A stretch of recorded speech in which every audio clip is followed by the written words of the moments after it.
Sleeping in offices. It is a story you heard first from 8 on Your Side. And today, a new report revealing the problem is impacting more than twice the amount of kids than we were initially told.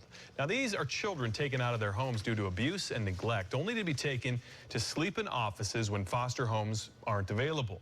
And we now know the problem has been going on for at least a year. Candace McCowan joins us now live in the Tampa News Center. So, Candace, how did these numbers suddenly change? Well, Josh, that internal review of state contractor Eckerd is showing there was an employee who didn't report all the kids sleeping in offices to higher-ups. For 10 months, higher-ups report they didn't know that kids were sleeping in offices, and now the employee who failed to report the problem has stepped down.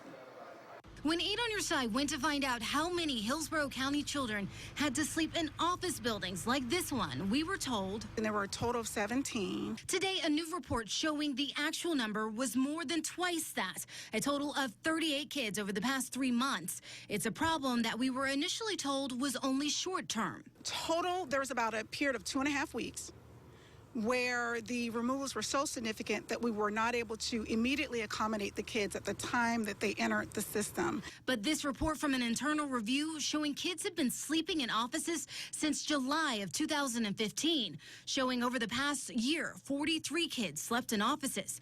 Commissioner Sandra Merman calling the situation unacceptable.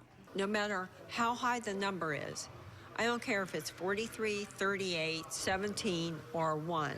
Not one child should ever sleep in an office. Whenever we're in a situation where a kid doesn't have a placement, I am directly notified of that situation. But new numbers show higher-ups at Eckerd weren't told the full scope of the problem. This review pointing to an employee who they say failed to report the overnight stays of children in unlicensed placements. Eckerd telling us that employee, who is Rachel Smith, who was the Hillsborough County Executive Director for Eckerd, has now stepped down.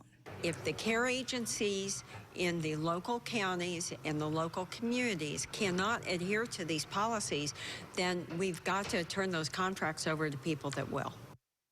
That report also highlighting that kids were spending as many as 3 nights in those office buildings. The youngest of those kids, we now know, just 4 years old.